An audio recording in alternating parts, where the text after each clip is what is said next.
সুপ্রিয় দর্শক, সিলেট ভিশন টিভির আজকের বিশেষ এই আয়োজনে সকলকে স্বাগত জানাচ্ছি। আমি এনামুল হক। আশা করছি সকলেই ভালো আছেন। মহামারী এই করোনাকালে সবাই সুস্থ ও নিরাপদে আছেন। প্রিয় দর্শক, আজকে সিলেট ভিশন টিভির এই সমসাময়িক অনুষ্ঠানে আপনারা জানেন আমরা সমসাময়িক বিভিন্ন ঘটনা, দুর্ঘটনা, আলোচিত নানা ঘটনা প্রবাহ নিয়ে আমরা পর্যালোচনা বিষয়ক এই অনুষ্ঠানটি করে থাকি। আজকে আমরা এই অনুষ্ঠানে যে বিষয়টি আলোচনা করব, আজকে 5 সেপ্টেম্বর সিলেট তথা বাংলাদেশের জন্য একটি নিঃসন্দেহে একটি বেদনা বিধুর দিন। কারণ এই দিনেই সিলেটের রত্নগর্ভা সন্তান, সিলেট প্রেমিক, শতাব্দীর অন্যতম সিলেট প্রেমিক যাকে বলা হয়, সাবেক অর্থ ও পরিকল্পনা মন্ত্রী, বিএনপির সাবেক স্থায়ী কমিটির সদস্য জনাব মরহুম এম সাইফুর রহমানের আজকে 11তম মৃত্যুবার্ষিকী। আপনারা জানেন 2009 সালের আজকের এই দিনে এম সাইফুর রহমান সিলেট সফর শেষে ঢাকা ফেরার পথে ব্রাহ্মণবাড়িয়ায় একটি মর্মান্তিক সড়ক দুর্ঘটনায় তিনি প্রাণ হারান। এই মায়াময় পৃথিবী ছেড়ে এম সাইফুর রহমান পরকালে পাড়ি জমান। এই দিনটি সিলেটবাসীর জন্য নিঃসন্দেহে একটি দুঃখ গাথা দিন। শুধু সিলেট নয়, এটি বাংলাদেশের মানুষের জন্য একটি বেদনাহত দিন।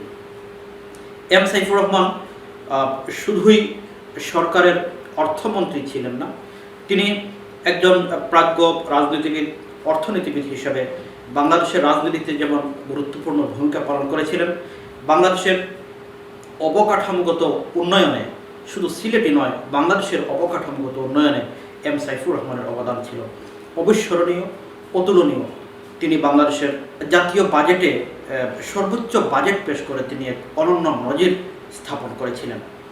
এম সাইফুর রহমান যখন তার সরকারের অর্থ ও পরিকল্পনা মন্ত্রীর দায়িত্বে ছিলেন, আমরা জানি তিনি সিলেট 1 আসনের সংসদ সদস্য হিসাবে এই সিলেটের উন্নয়নে তিনি বৈপ্লবিক ভূমিকা পালন করেছিলেন। শুধু সিলেট 1 আসনই নয়, গোটা সিলেট বিভাগকে একটি আধুনিক, সমৃদ্ধ এবং উন্নয়নের রোল মডেল হিসেবে তিনি এই সিলেটের রাজনীতিতে তিনি আত্মপ্রকাশ করেছিলেন, গুরুত্বপূর্ণ ভূমিকা পালন করেছিলেন। প্রিয় দর্শক, এম সাইফুর রহমান কেমন মানুষ ছিলেন, কী ছিল তার রাজনীতির দর্শন? আমরা জানি এই সিলেটের উন্নয়ন আজকে শুধু সিলেট শহর নয়, শুধু সিলেট 1 আসনের নির্বাচনী এলাকা নয়, গোটা সিলেট বিভাগের সেই সুনামগঞ্জের ভাটি অঞ্চলের ধর্মপাশা, তাহিরপুর থেকে শুরু করে হবিগঞ্জের আজমিরিগঞ্জ পর্যন্ত এই বিভাগের প্রত্যেকটি অঞ্চলে এম সাইফুর রহমানের স্মৃতি বিজড়িত অসংখ্য উন্নয়নের নমুনা আজও আমাদের সামনে দৃশ্যমান।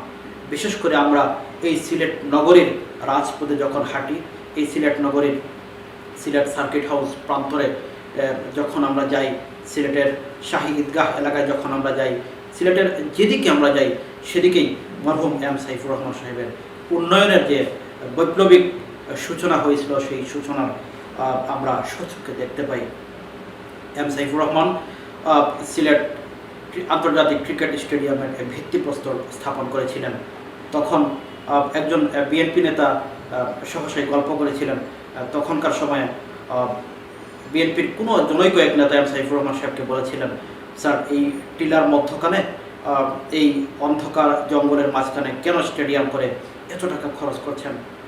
এম সাইফুর রহমান সাহেব সেদিন ওই জনৈক বিএনপি নেতার ঘাড়ে হাত রেখে বলেছিলেন, হয়তো আমি একদিন থাকবো না, এই স্টেডিয়ামে একদিন বিশ্বকাপের খেলা হবে, সেদিন হয়তো আমার কথা তোমরা মনে করবে। প্রিয় দর্শক, আজ সিলেট সেই আন্তর্জাতিক ক্রিকেট স্টেডিয়াম এশিয়ার অন্যতম নান্দনিক, দৃষ্টিনন্দন একটি স্টেডিয়ামে পরিণত হয়েছে। সেই স্টেডিয়ামে সাইফুর রহমান সাহেবের স্মৃতি বিজড়িত সেই সিলেট আন্তর্জাতিক ক্রিকেট স্টেডিয়াম আজকে আন্তর্জাতিক রূপ লাভ করেছে, সেখানে বিশ্বকাপের খেলা অনুষ্ঠিত হচ্ছে। সেজন্য সেই ধারাবাহিকতা রক্ষা করার জন্য সদ্য সাবেক অর্থমন্ত্রী সিলেটের আরেক কৃতি সন্তান জনাব আবুল মাল আব্দুল মুহিতকে আমরা অবশ্যই ধন্যবাদ জানাই। প্রিয় দর্শক, এম সাইফুর রহমান কেমন মানুষ ছিলেন, তার রাজনীতির, তার উন্নয়নের দর্শন কী ছিল, আমরা যদি দেখি আজকে বাংলাদেশ যে উন্নয়নের মহাসড়কে হাঁটছে, আজকের বাংলাদেশের অর্থনীতি যে সমৃদ্ধির সোপানে পৌঁছেছে তার যাত্রা শুরু হয়েছিল মূলত মরহুম অর্থমন্ত্রী এম সাইফুর রহমানের হাত ধরেই। আজকে বাংলাদেশের অর্থনীতি ভ্যাট এবং ট্যাক্সের মাধ্যমে যে একটি সমৃদ্ধশালী অর্থনীতিতে পরিণত হয়েছে, সেই ভ্যাট এবং ট্যাক্সের প্রণেতা ছিলেন মরহুম অর্থমন্ত্রী এম সাইফুর রহমান। আজকের এই 5 সেপ্টেম্বর মরহুম অর্থ পরিকল্পনা মন্ত্রী, সিলেটের উন্নয়নের রূপকার, আধুনিক সিলেটের স্বপ্নদ্রষ্টা মরহুম এম সাইফুর রহমান সাহেবের 11তম মৃত্যুবার্ষিকী। আজকের এই মৃত্যুবার্ষিকীতে আমরা সিলেটবাসী তথা বাংলাদেশের জনগণ বেদনা বিধুর আজকের এই দিনটিকে আমরা মরহুম এম সাইফুর রহমান সাহেবের রুহের মাগফিরাত কামনা করছি। আমরা চাই আল্লাহ রাব্বুল আলামিন, আমরা দোয়া করি আল্লাহ রাব্বুল আলামিন যেন মরহুম এম সাইফুর রহমান সাহেবকে জান্নাতের সর্বোচ্চ মর্যাদা দান করুন। প্রিয় দর্শক, এম সাইফুর রহমান সিলেটের শুধুই একজন রাজনীতিবিদ ছিলেন না, শুধুই সিলেট 1 আসনের এমপি ছিলেন না, তিনি ছিলেন এই সিলেটের মাটি ও মানুষের একজন অভিভাবক। এম সাইফুর রহমানের আগে যারা সিলেটের অভিভাবকত্ব গ্রহণ করেছিলেন, সাবেক অর্থমন্ত্রী শাহ এএমএস কিবরিয়া, সাবেক পররাষ্ট্রমন্ত্রী মরহুম আব্দুস সামাদ আজাদ, সিলেটের ওনাদের ইন্তেকালের পর সিলেট যে অভিভাবক শূন্য হয়ে গেছিল, বিশেষ করে যার কথা না বললেই নয়, মরহুম স্পিকার হুমায়ুন রশিদ চৌধুরীর অনুপস্থিতি এই সিলেটের উন্নয়নের হাল ধরেছিলেন মরহুম অর্থমন্ত্রী এম সাইফুর রহমান। আজ 11টি বছর সিলেটের এই ক্ষণজন্মা পুরুষ আমাদের মধ্য থেকে বিদায় নিয়েছেন।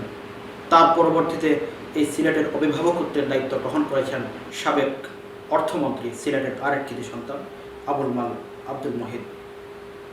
তিনি বিগত সরকারের দীর্ঘ সময় অর্থমন্ত্রীর দায়িত্ব পালন করেছেন।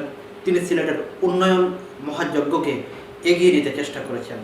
বর্তমানে সিলেটের উন্নয়নের হাল ধরেছেন তাদের ধারাবাহিকতায় বর্তমান মাননীয় পররাষ্ট্রমন্ত্রী ডক্টর এ.কে আব্দুল মোমেন। আমরা আশা করি এবং আমরা বিশ্বাস করি সিলেটের উন্নয়ন তথা বাংলাদেশের উন্নয়ন সিলেটের ক্ষণজন্মা পুরুষদের হাত ধরেই যেভাবে এগিয়ে গিয়েছিল, বর্তমান প্রজন্ম এবং আগামীতে যারা আসবেন সেই উন্নয়নের ধারাবাহিকতা অবশ্যই বজায় থাকবে। সিলেটের উন্নয়নের ক্ষেত্রে কোনো রাজনীতি নয়, কোনো বিভাজন নয়, কোনো রাজনৈতিক মতভেদ নয়, ঐক্যবদ্ধভাবে সিলেট তথা বাংলাদেশের উন্নয়নে তারা গুরুত্বপূর্ণ ভূমিকা রাখবেন, যেমন করে ভূমিকা রেখেছিলেন সাবেক অর্থমন্ত্রী, সিলেটের ক্ষণজন্মা মহাপুরুষ এম সাইফুর রহমান। আজকের এই দিনে আমরা সিলেট ভিশন টিভির আজকের এই বিশেষ আয়োজনে সমসাময়িক অনুষ্ঠানে আমরা আশা করি মরহুম এম সাইফুর রহমানের রেখে যাওয়া উন্নয়ন মহাযজ্ঞ এভাবেই এগিয়ে যাবে। বিশেষ করে এই সিলেট নগরীর উন্নয়নের যে হাল ধরেছেন মরহুম এম সাইফুর রহমানের রেখে যাওয়া, মরহুম এম সাইফুর রহমানের হাত ধরেই যিনি উন্নয়নের রাজনীতিতে ভূমিকা রাখছেন বর্তমান সিলেট সিটি কর্পোরেশনের মেয়র আরিফুল হক চৌধুরী, তার হাত ধরেই, তার মাধ্যমেই সরকারের সহযোগিতায় মরহুম এম সাইফুর রহমানের রেখে যাওয়া এই আধুনিক, এই সমৃদ্ধ, এই দৃষ্টিনন্দন সিলেট শহর গোটা বাংলাদেশ তথা বিশ্বময় মানুষের কাছে একটি আধুনিক নগরী হিসাবে প্রতিষ্ঠিত হবে, পরিচিত হবে। এবং মরহুম এম সাইফুর রহমানের যে রেখে যাওয়া সমৃদ্ধ অর্থনীতি, বাংলাদেশের একটি বদনাম ছিল, তলাবিহীন ঝুড়ি থেকে বাংলাদেশের সমৃদ্ধ অর্থনীতির পথে যে যাত্রা শুরু হয়েছিল, সেই যাত্রায় বাংলাদেশের অর্থনীতি বিশ্বের অর্থনীতিতে একটি গুরুত্বপূর্ণ ভূমিকা পালন করবে, বাংলাদেশের উন্নয়নে গুরুত্বপূর্ণ ভূমিকা পালন করবে। সেই প্রত্যাশা রেখে মরহুম অর্থমন্ত্রী এম সাইফুর রহমান সাহেবের আল্লাহ রাব্বুল আলামিন যেন তাকে জান্নাতুল ফেরদৌস দান করেন। সিলেটবাসী, আমরা সিলেট তথা বাংলাদেশের মানুষের এটাই কামনা। প্রিয় দর্শক, অন্য কোনো অনুষ্ঠানে, আগামী অনুষ্ঠানে নিশ্চয়ই অন্য কোনো বিষয় নিয়ে আমরা আলোকপাত করব। সেই পর্যন্ত সবাই ভালো থাকবেন, সুস্থ থাকবেন, নিরাপদ থাকবেন। সবাইকে ধন্যবাদ। আল্লাহ হাফেজ।